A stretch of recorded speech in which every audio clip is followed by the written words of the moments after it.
We're on top. We're on. Hey, welcome to the show. You're watching Let's Talk. Today is the Wednesday edition of Let's Talk, and we're so excited to be with you guys here today, ready to entertain you guys. So many things have been going on throughout this whole entire week, and we're going to go ahead and break down all the trending stories and basically what's going on. But make sure you guys go ahead and send us in your feedback, whether you agree with us, you don't agree with us, you want to fight us, we've said something bad about someone that you like.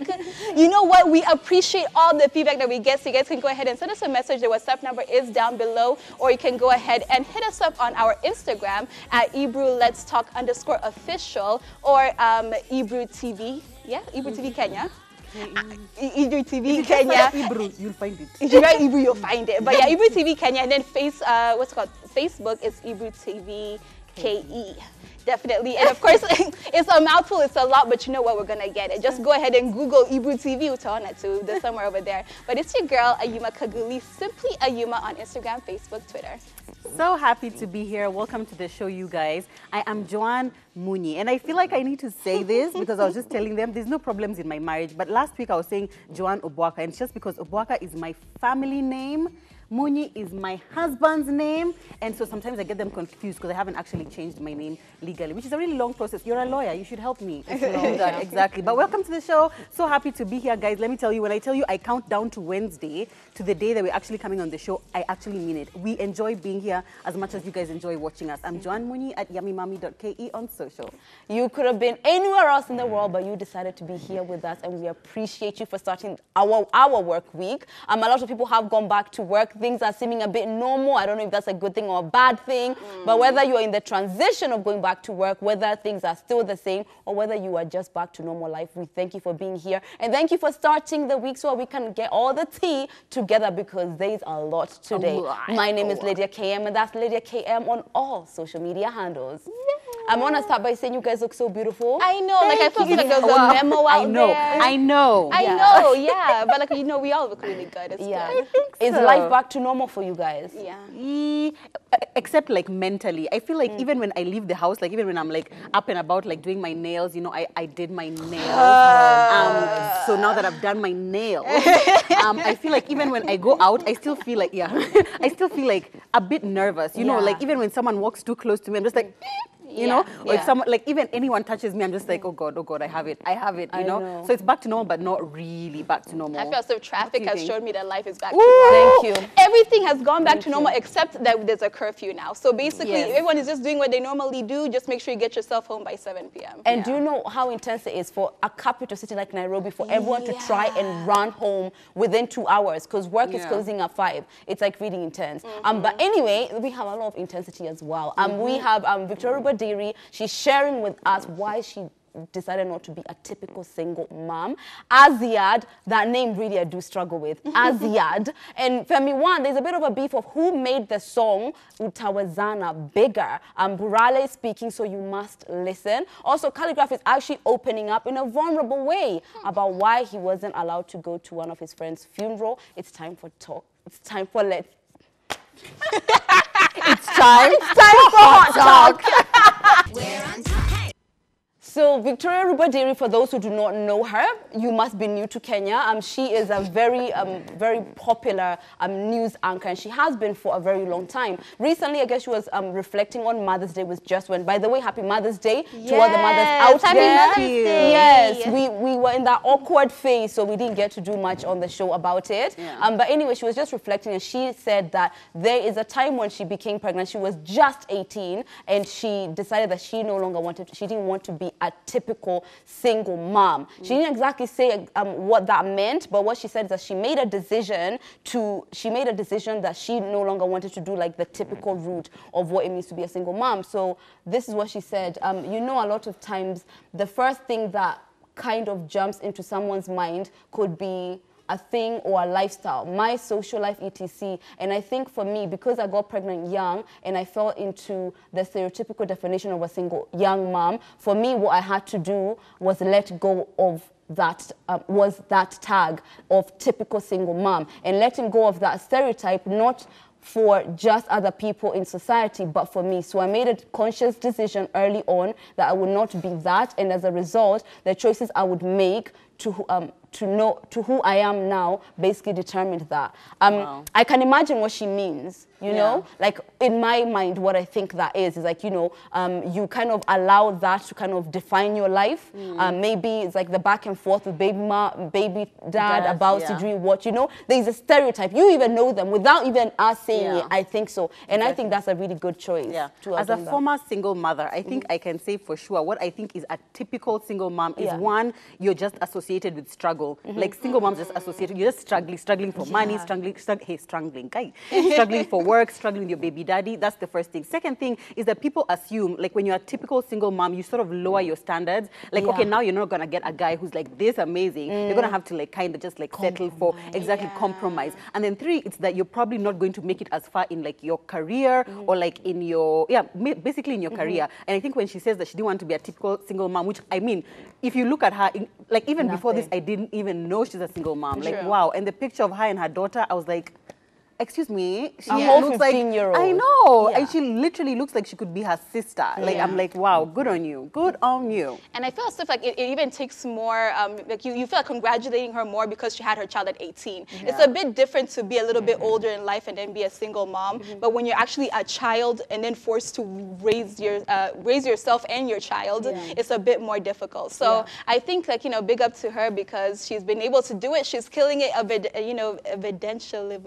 Today, like I think you've given me, evidently, you've given me your disease. It started with Lydia and then Joanne, now it's come to me, I can't speak. But yeah, congratulations on, you know, being a good mom and being able to be successful at that. Yeah, and I know this might be triggering for maybe if like those stereotypes we just said, but all I feel like anyone who's a single mom should see from this story is that possibilities are endless. I am a firm believer that it doesn't matter what hole you've got yourself in. It doesn't matter how far you've been in the abusive relationship, how long you've been a typical single mom. It doesn't matter. If today you make the decision, like how she made it then, if you made the decision today that this is no longer going to be my story, you can take those steps and move forward. That's, I feel like, what the message should be, you know? And I completely agree with you. There's just a small caveat I would say. I feel like she also, like having her child young, she did have very supportive parents and she did come from a very privileged kind of like, you know, setting. I feel like there's a lot of people who don't come from that kind of setting, so it's a lot harder for you if you like decide or you happen to find yourself, you got pregnant and then now, you know, the baby is here and you have to care for the child, which is why whenever I'm talking about single parenthood, I'm always like, for some people, like I would say the exception, not the rule. Like Victoria, like me, I guess some would say the story turned out well. But for a lot of people, it doesn't. So whenever I come across someone saying, yeah, I just want to have a baby, you know, like I'm young, I just feel like I want to have a baby. I'm always like, please, I mean, you can have the baby, but like, please just think about it because kids are expensive. They take energy, they take time. They literally suck up all your resources. They're great, I love them, but like, it's a huge commitment. So like, before you just decide to just have a kid with anyone, just please, you know, think about the fact that, you know, something could happen, right? Anyway, moving on to our next story, guys. This guy is Zaddy. And he was preaching about not telling your girlfriend to call you Zaddy. So Robert Burale, who, if you don't know him, just Google him and then you're welcome because your eyes are going to thank you. Yeah, so he's a preacher, like they call him a city pastor because he's like a new age, new day kind of pastor. And he recently had an online sermon where he was talking about how men should stop telling their girlfriends or not their wives, but their girlfriends to call them Zaddy in the bedroom. He also was talking about how people should practice chastity and how, you know, if you keep sleeping with everyone, you get the behaviors and the characters of the people who you're sleeping with, which I think we had talked about that topic a while ago. But just to quote his super funny statement, what he said is, parents are praying for you to have a long life and you are in your boyfriend's house shouting, kill me, kill me. Young man, you know you have your biological father and you are busy asking your girlfriend, who's your daddy? He preached. And the topic of what he was talking about is when sex kills, and he was just warning against having multiple sexual partners and how that affects someone's behavior and character. Now, I don't know about you guys, but that whole thing of like dating multiple people, it's something that's pretty commonly accepted in today's day and age. Do you feel like that's something which people will actually be like, okay, no, I'm going to now just abstain until the day that I get married? He's from a different generation, so like, you know, anything he gives is like you take it with a pinch of salt. Yes, he's very wise, and that means that he's learned through life, and you should take advice from older people. But then there are some things that we are accustomed to, and we know how to deal with in a better way than people who did the generation before. So things like dating other people is now like, it's just like how people older who can't stand being on the phone so much. For us, we are accustomed to that. That's just like part of our lifestyle. I think as far as what happens in people's bedrooms, Burale, you should just mind yours. Sit over there. If you don't want anybody calling you Zaddy, that's your problem. But I feel like, especially women, you can have a father and a zaddy. There's nothing wrong with that. Live your best life. I think like he should stay away from that. But as far as make sure they don't have so many sexual partners. So like, do what you can handle. You can handle one, good for you. You can handle 6, good for you. But the consequences of all of that are only going to be yours. Do you believe what do you believe what he says when he's saying that with every person you sleep with, you sort of like leave a part of yourself with them, and like you get their characters, their behaviors, their values? I don't think that's I don't think it's that serious. But I do believe that like just in general with anyone that you interact with for a long time, you do pick up their behaviors and everything. So I don't think necessarily just having intercourse with them, but if I was to date someone for 2 years, I'm going to pick up some of his habits, someone else. So it's just like dating in general, even if we weren't having intercourse. It's just like that one part. Then the second part is like, I don't know, I have like a thing when it comes to like, you know, chastity and like saving yourself until marriage. I personally don't think it works, but I also don't think you should just be there ready to explore the whole entire world at the same time, you know? Like you should be picky with who you're willing to explore with. Explore. But you should explore. Just be picky with who you're going to explore with. So when you guys say like dating multiple people, is that the same as sleeping with multiple people at the same time, or it's like... It's not always the case. There's plenty of people who have dated, like, you know, maybe you start that dating phase that you never really slept with, but sleeping with someone. Like, you know, like, I know. Really but you know what? Me, I'm a Christian, okay? But I use the term lightly because sometimes I sin. But I'm a Christian, so like when I was dating like my husband before we got married, we like, once we met and like we wanted to get married, so we were just like, you know, we should try and like not, you know, do this. We should just wait for our wedding day. 48 hours. Obviously, it didn't work out because I was 4 months pregnant at my wedding. But like since the time that I met him, I find myself more and more thinking, I wish I had not slept with as many people, or like the people that I had slept with before. It's almost like I feel like I wasted. Obviously, it's like sex is not an Isha anywhere, but I just feel like I wish I hadn't done as much of it before I met him, you know, kind of thing. You've said that before, and like I so get that. I feel like I've always felt like there's nobody who I want to share my energy with that I want to look back and be like, I wish I hadn't. And there is something, I'm more of like an intimate person, so it's not easy to just find that intimacy with someone. So I haven't always been able to just be as exploring as as others are. But I get that when you share something special with someone, you wish there's so many firsts that you had started with them. Exactly. Casual sex actually is difficult, I think. Like. It's a complicated topic. You guys can let us know your thoughts. The WhatsApp number is down below. And of course, since we are pre-recording our episodes during this whole quarantine season over here, we're going to go ahead and read your messages tomorrow. So go ahead and start sending them in right now. But I have one question for you guys. Utawezana. Utawezana. If you don't know what I'm talking about, you're living under a rock. I'm sorry for you. But yeah, I'm going to say Azziad. But she's a TikToker. A famous TikToker, and she's the one who actually put that song on the map. That song is by Femi featuring Major, and it really blew up after she got it trending. But a lot of people on social media were upset at Femi because she did not give Azziad the credits that everyone else felt that she deserved.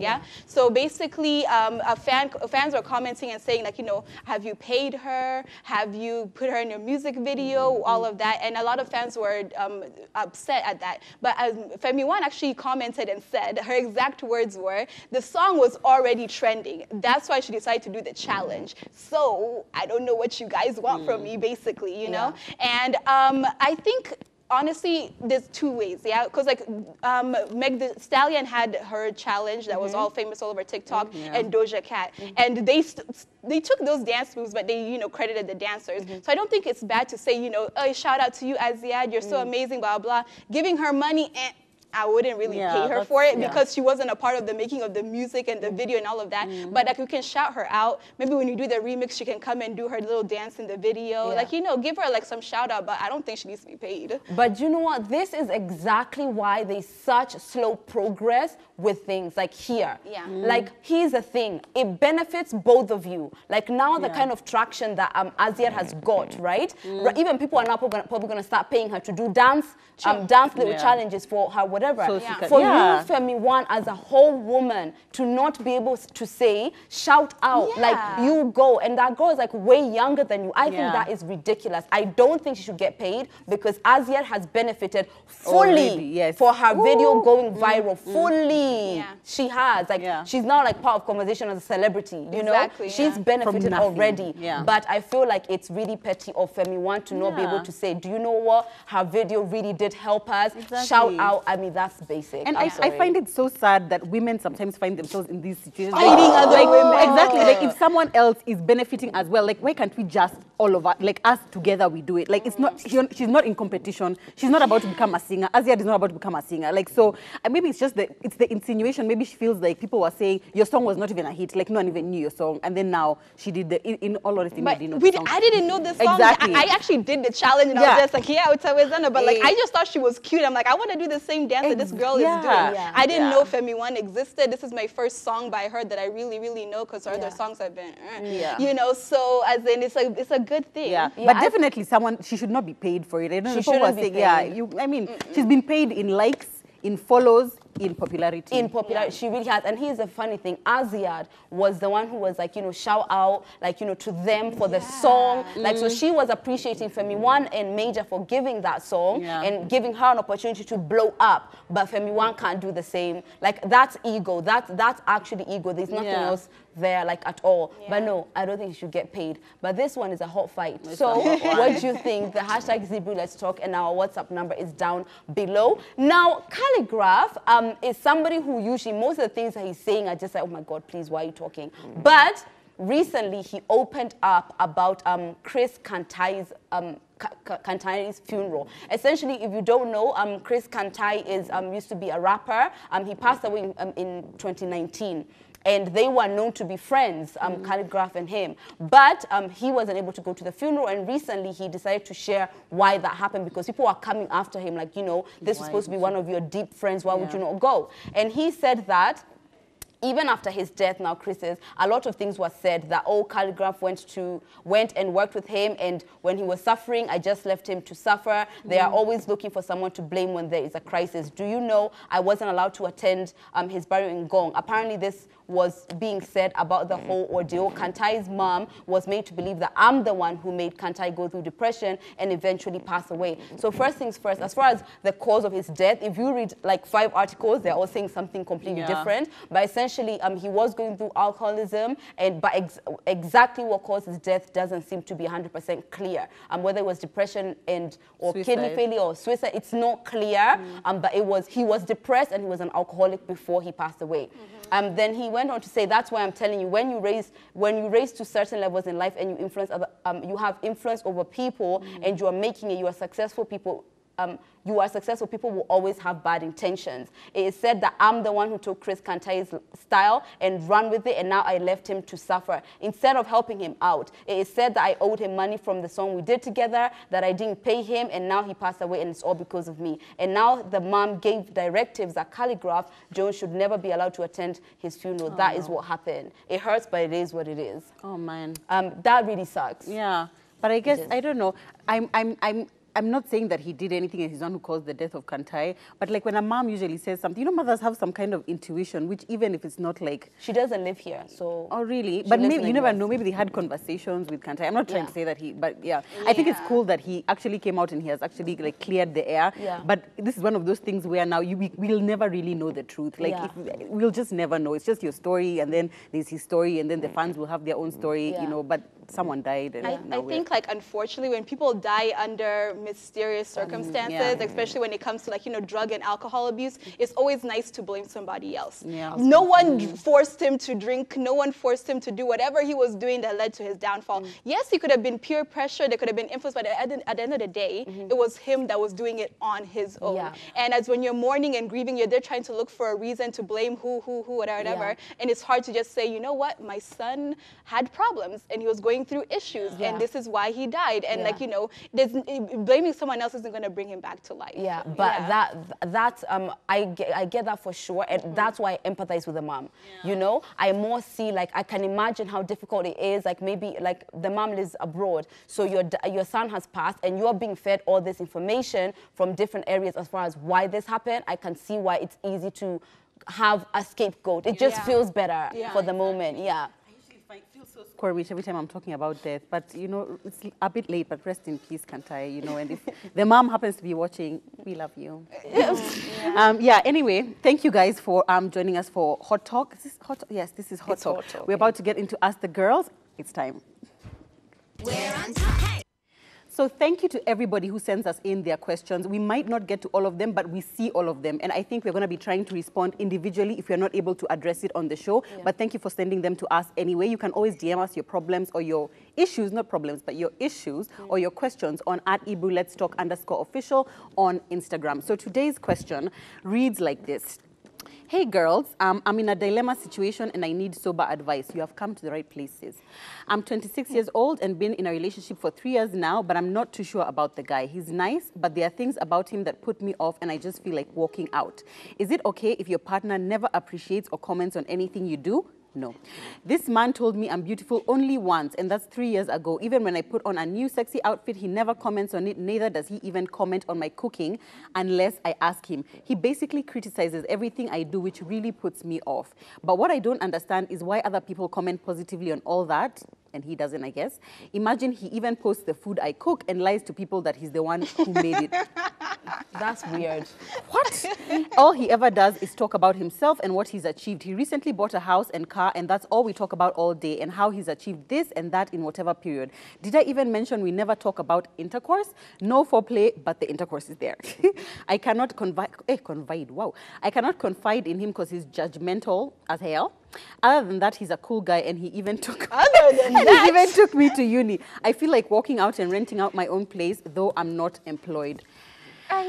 Like, I'm so exhausted. Why like, are you in this relationship? That's what I'm wondering. One side of my brain is hurting. Like, I don't understand how we can end this with, other than that, he's a cool guy. Like, what makes him a cool guy? Exactly. One of the key things in a relationship is feeling affirmed, feeling beautiful when you're with your partner, feeling like this person desires me or like adores me. He only told you he's beautiful. You're beautiful once. Yeah. I'm guessing that was the day you started dating. You're like, okay, fine. He thinks I'm beautiful. Then now it has. Okay, so. Yeah. Point one. Beautiful.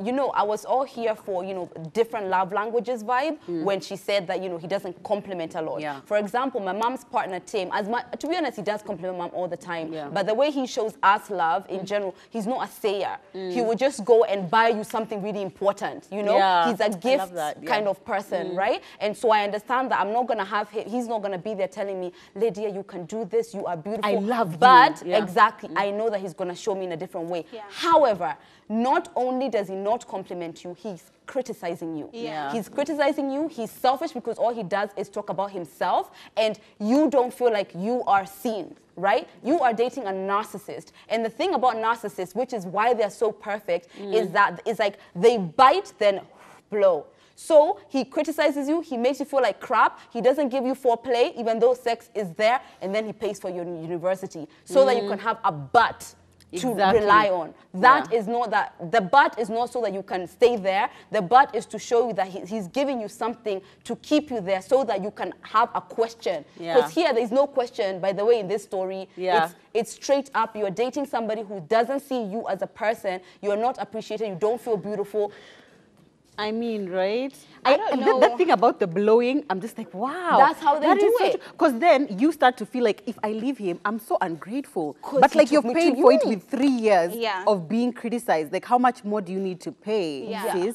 And what I don't understand, when I reach the point where I'm talking about my partner, about my boyfriend, about my husband in this way, and saying how, like, you know, the whole thing, basically she says that she doesn't like him, she dislikes him, and he criticizes her. She has nothing positive to say about him, except for the fact that he pays for her rent, he paid for her university, and he has bought a new house. And so clearly it seems like the only reason why you're there is because of money. Like, that's just the honest truth. Because everything else is horrible. Sex life is horrible. His character is horrible. He treats you badly, but yo, he got a new house. He paid for university. I'm sure you're happy, you know, in the car, get you a little money. That's the only reason why you're there. So you have to realize, do you want to be there and stay in that horrible relationship and have the financial benefits, or do you want to start all over again and, like, you know, take care of it yourself? Because you said that you're renting your home, but he has his own home. I don't know, like, does that mean that you can't take care of your own home? I'm confused, but like, and it feels so bad when you say, like, I don't want to say gold digger, but like when you're like with somebody just because of their financial benefits, because everything else doesn't seem like there's a reason for you to be there besides just his money. In terms of like a concrete way forward, you've said you want to leave, but you're not employed. So, I mean, we have all agreed you need to leave that relationship, like it's not going anywhere. And the longer you stay, the harder it's going to be for you to leave. So you should probably make plans to leave immediately. If you're not employed, I don't know, do you have a friend you could go stay with? Do you have your parents? Do you have, you know, any kind of relative that you can go stay with? Or just start saving, like try and get something that can be, you know, like gainful for you, and just start saving and just find a way to live, because it's not going to get any better, I can promise you. 100%. And just like before we go on break, one of the key things you should spot when you're in a relationship, when you're in intercourse, it's supposed to be a shared experience. The reason why there's no foreplay is because he doesn't care how you're feeling. As long as you are juiced enough for him to do what he's doing and to go, then you're done. That's a really big red flag, by the way. It's not, like, seriously. Anyway, I'm feeling so passionate about this because I know exactly what it feels to be in that kind of situation, and I want you out like yesterday. Anyway, we hope that this has helped, and we hope you can find a better way forward, and you can be in a relationship that makes you feel fulfilled. Anyway, we're going to take a short break right now, and we come back. We've got Talk That Talk. We're on top. We're on. As you know, we're still pre-recording our episodes, and because of that, we're not able to read your comments live. But if you go ahead and send us a message, we will read it on the next show. And right now, we have some of the comments from Friday's show. And we have someone saying, hey, Ebru TV, it's Christine from Nyeri. You guys are really awesome. Thank you, Christine. Thank you. We also have Joban from Thika saying hello there. Big shout out to Ebru TV. And then we have Alex watching from Nakuru saying, Ayutma, you look wow. Thank you. You look wow all the time. Oh my gosh. Even my other ladies are looking wow. Wow. But of course, right now it's about that time for Talk That Talk. We're on top.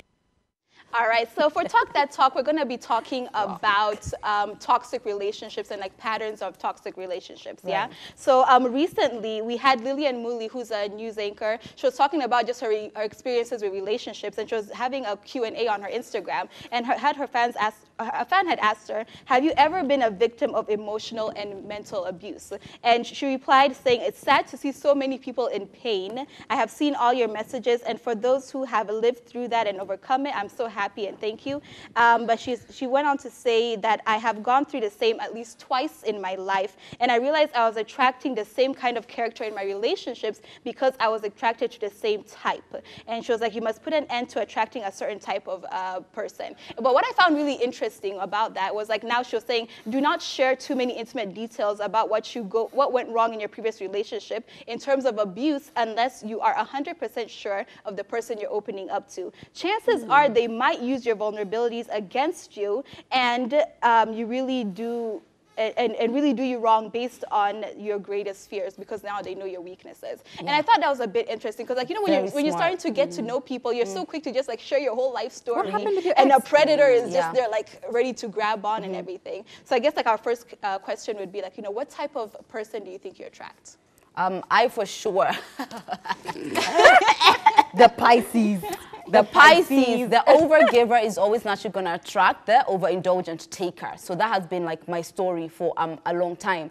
There's things which I went through when I was younger. I guess like my parents' divorce, that and the way the relationship with me and my dad became really strained when I was growing up. So what I started understanding as familiar is distance and something that's like cold. So naturally, whether we like it or not, we attract the familiar patterns we have from when we were a kid. So for me, distance with my dad and maybe a strained relationship. So eventually, no matter how good the relationship starts off as, eventually it always leads there because I'm attracting that familiarity in what I'm seeing. So that has been for me something which I've had to work, like most of this year is all I've been working on, trying to attract something different, right?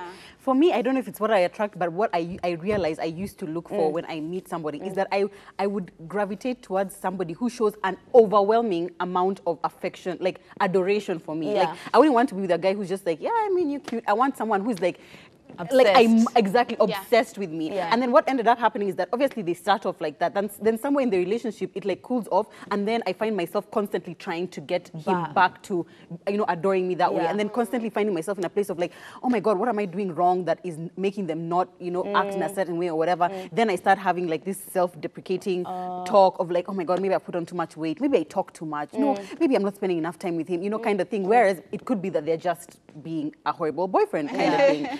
But then luckily I found my husband and, you know, all is well. I feel stuff like, you know, in my past relationships, I always went, like, the same thing for you. Like, I'm attracted to what's attracted to me. I'm never going to be the girl who's like, does he like me? Does he not? I know he likes me. The whole world knows he likes me. And, like, that's just, like, what I was attracted to, But, like, there's this thing with being with that person who just, like, is overly into you, where, like, I didn't get to the point where they would stop being into me. I would get to the point where, like, I'm over it. Like, it just seemed too much. It's annoying now. It's annoying, you know. Like, hey, baby, how are you doing? How's your day? Can I do this? Can I do this for you? Can I do this for you? Like, I even had, there was a time where I left my makeup at home and I went to a trip to Nanyuki, and he was like, and I was there complaining, oh my gosh, I can't believe it. I left my makeup and we're going for a wedding. What am I gonna do? He's like, I can go and pick it up and get it for you. And instead of being like, oh, in my mind I was like, what the heck is wrong with this person? You know, why are you willing to drive all the way to Nanyuki to bring me my makeup? So I feel stuff like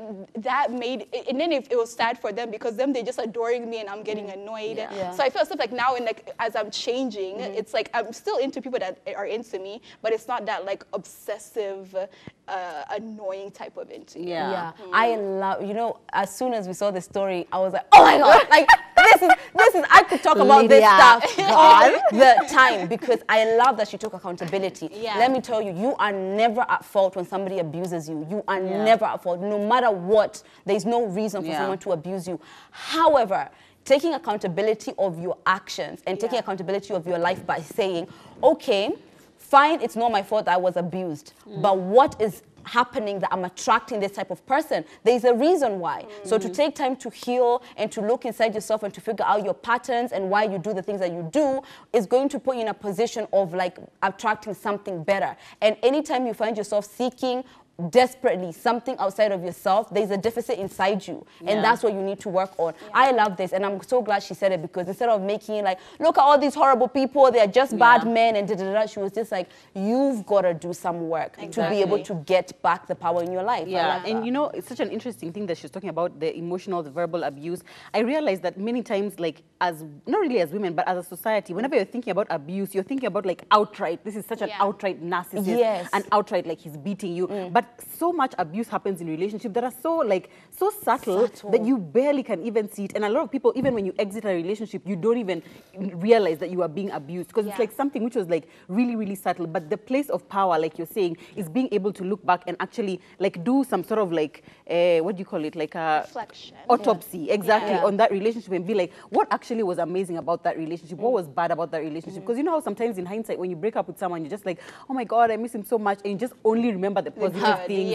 You know, just like if he was here, we would be doing this, we would be doing this, but you don't remember actually no, but he would also be criticizing you, also you would be feeling fat, also you'd be feeling, you know, like unworthy and stuff like that. So it's amazing that she's able to actually now do that intrinsic, you know, thinking about like what was going wrong and, you know, how she can change for the future.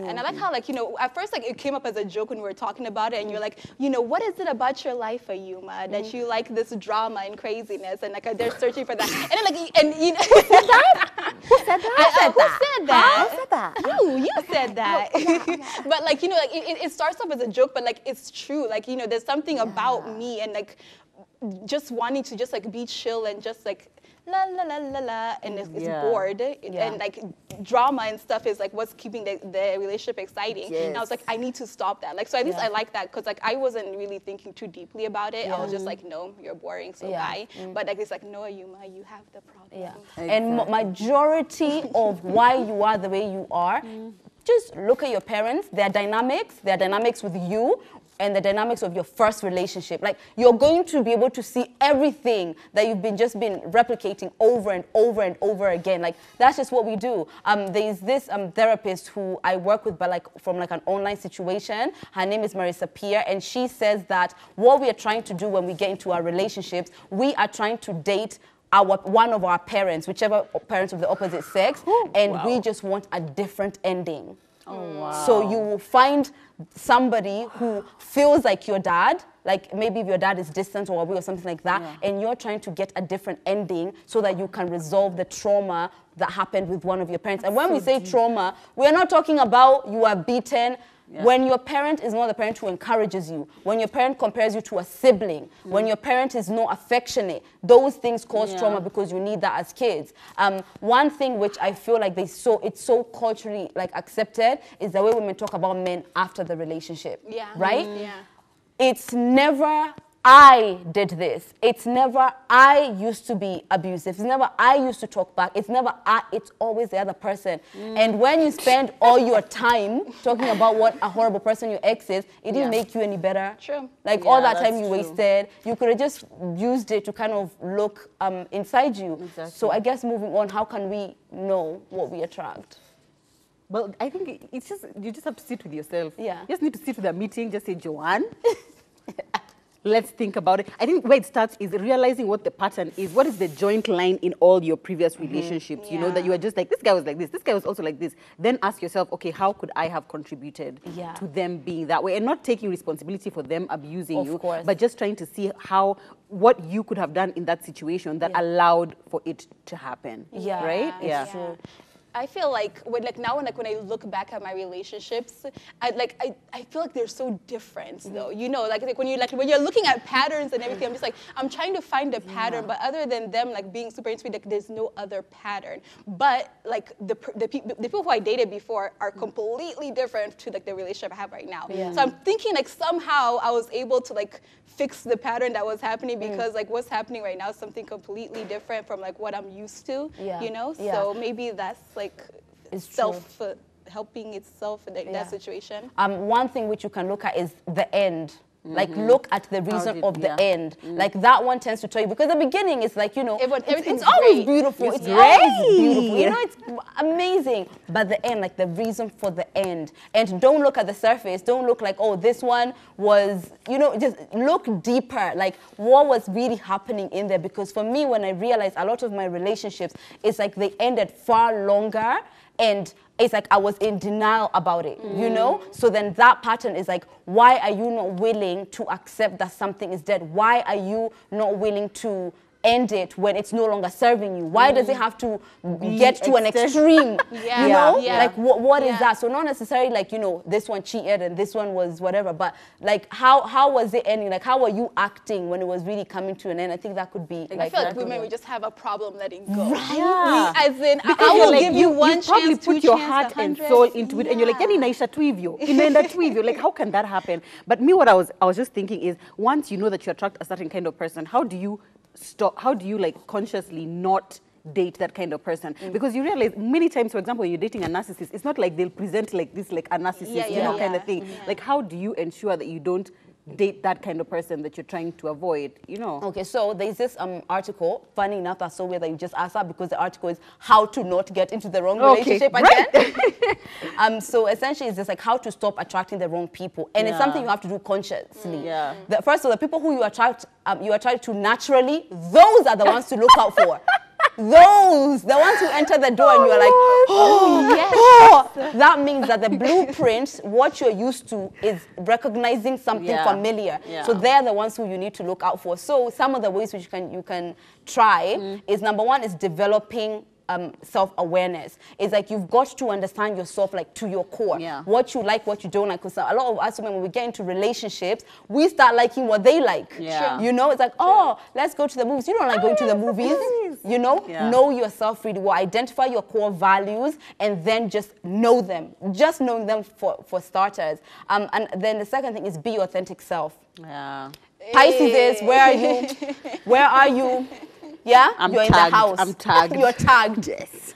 Women, we love mirroring what our partner is into. Yeah. And you can see how when we enter a man's life, most of the time, you can see the difference in us based on the men who we are with. Yeah. Yes or no? Yeah. I It's true. actually It's true. hate that. I actually stand it. hate that. And I think like that's why like so many of them get shocked now later on because like you show your CV version of you. I He says know. he likes cars, he likes whatever. Like even me, I'm into that. I'm a tomboy too. yeah. And then the real you starts seeping out, like towards it's like the you end of the changed. relationship. You've It's like what changed. happened to you? Exactly. Yeah. So it says knowing what makes you you will help you recognize when you are acting you're acting to maintain a relationship, which is how you're going to know that you've attracted the wrong person. Because when you're acting as yourself, you don't need to be acting so that you can keep the relationship going. Another one is identify your needs in a relationship. Like Joe needs somebody who's super affectionate. Yeah. Don't compromise now that he's not. Be like, oh, not everyone is like that. No, but that's what you like. When you identify what you need in a relationship, when somebody doesn't give it to you, you might be able to see that, okay, I'm doing the thing I do all the time.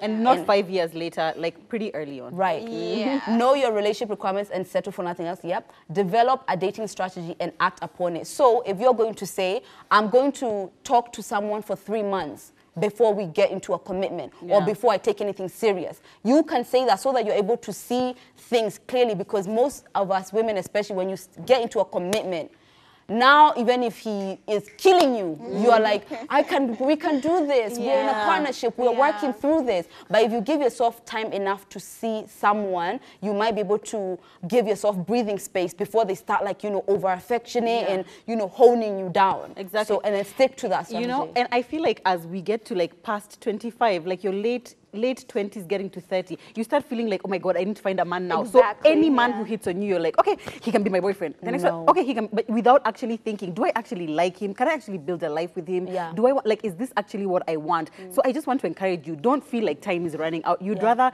like take a bit more time and find the right person than be here asking us as the girls because you've been with the wrong guy for 5 years. It's true. Yeah. Women, we are programmed to be the ones selected, not the ones who pick. And that comes from such a horrible low self-esteem. Say that again, thing. Lydia. We are programmed to be The ones who are selected, not the pickers. But when you build your self-esteem, and this is where I am right now as far as who I'm dating, the question is, do I want you? Yeah. Because I no longer need you to want me for me to feel wantable. I know I'm wantable. Yeah. So now it's... Preacher, Pastor Lydia, Mokami. Hey, you taking us to church. Yes, when you love yourself, you know you're lovable. Yeah. So now it's just like, I don't think that looks nice. I don't think that's right. You're able to select. But when you don't have good self-esteem, once this person likes you, because you need someone to verify whether or not you're lovable, you're already there. Exactly. So now you're asking, oh God, how can I love him? How can I know, it's such a shame. It's a journey, baby. Yeah, and It's I a feel like you journey. can only arrive there if you spend some time being single. Not like you're in a relationship, then you're in the next one, then you're in the next one. You don't even know who you are when you're not in a relationship. My God, this has been such an amazing topic. Please give us your feedback. We love hearing what you guys have to say. We like talking, but we also like to hear what you guys have to say. Please, you can WhatsApp us on this number that's below here, or our get on the hashtag Ebru Let's Talk. Now it's time for our fun segment, Game Time. We're on top. So today, our producers have decided that they're going to ruin our makeup. They said they don't like us having eyelashes. So we are doing the cotton ball challenge. So let me go and demonstrate. Okay, ladies and gents. As you go demonstrate, I was told to take down my hair. Like You this have to. cute look that I have right now is about to just disappear. So Okay, so what we have here is a basket or bucket full of cotton balls. And then we have 3 little balls here. So what one must do is first blindfold themselves with this. Why is it so big? Why is it so big? And then you put this on your head like this. Oh, wow. That's quite easy. And then you blindfold yourself, and then you have 30 seconds to put as many cotton balls using a spoon from here onto Oh, God. the thing on your head. Do you Yes. want to help blindfold her? Yeah. Or she can do it herself. I think I might be able. I'm Let not me be sure. your assistant. Okay. Let me just put this down first. I don't know why I'm. You can have a struggling. seat, my dear. Oh, yes. Okay. Okay. Sorry. All right. All right, close your eyes. Your beautiful makeup is gone now. Oh, my God. Please don't over. be tight. Okay.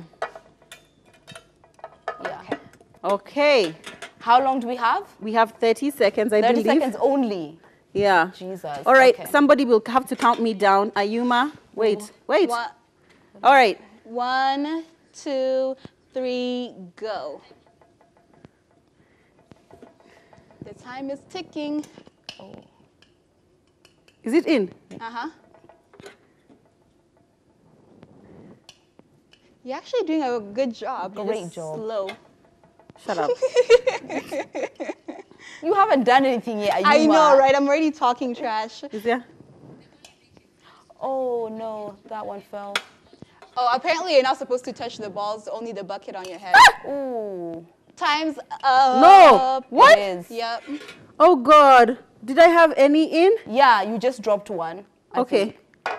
Let me help you.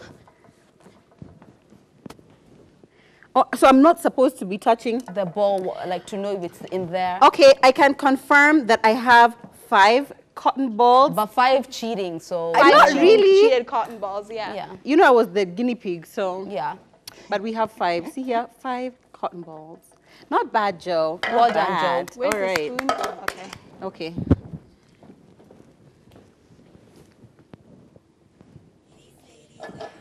Goodbye eyelashes. I know. Whoop, whoop. My head isn't flat. Oh no. Is that I'm probably going to have to hold my. I don't think I Yep, have that. it's good. Yeah, you can hold it, but you can't hold the cotton That you ball. can't touch.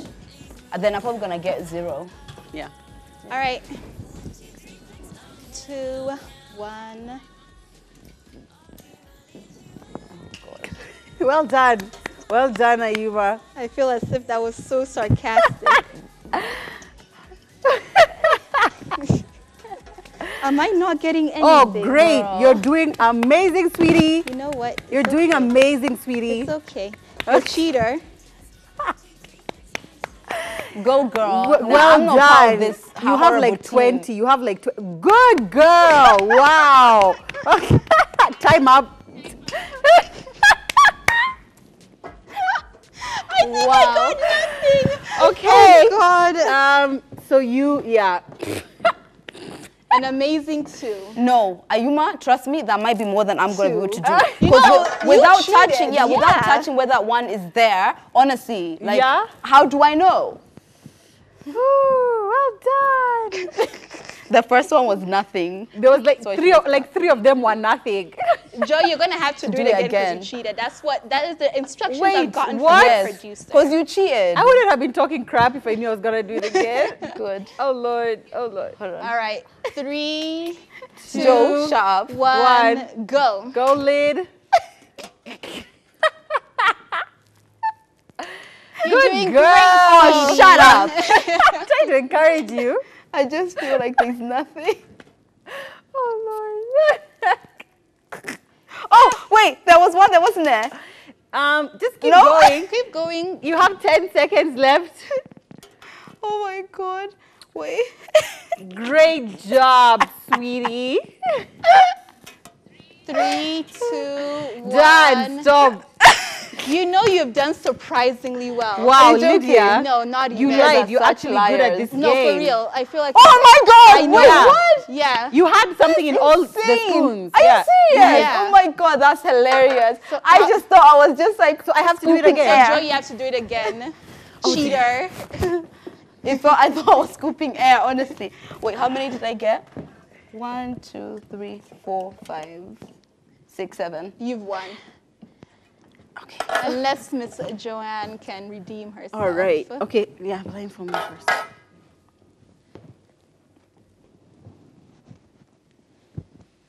Yeah? That's Is that good. okay? Wait, hold on. What? It's okay. What? No, there's. Oh, balls in sorry. here. Still cheating? I was. It wasn't. Where's the spoon? Oh. there. All right, you ready? Look, she's trying to sabotage me. Wait. No, I'm not. 3, 2, 1, go. Amazing. Shut up. Brilliant. I felt it for you, pal. Fantastic. Oh, you're doing so great. Oh my God. You're At doing this so rate, great.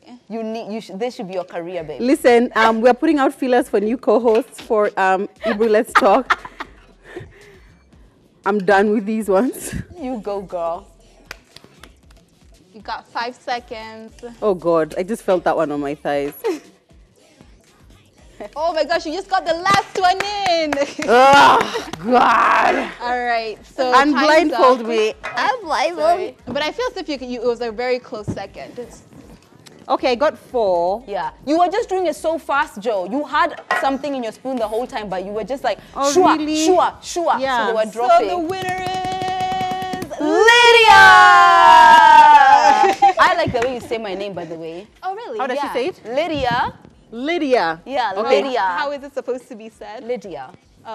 Anyway, hope you guys enjoyed the show as much as we did, and maybe you guys can go ahead and try that challenge. I feel like during this quarantine time, if you're Try bored, anything. yeah, this could be a fun game to try. But unfortunately, time is up. We gotta say goodbye. But make sure you guys catch us on our YouTube channel at Ebru TV Kenya in case you missed the episodes. And of course, same time, same place tomorrow. But for now, it's your girl Ayuma Kaguli, simply Ayuma, and I'll see you guys tomorrow.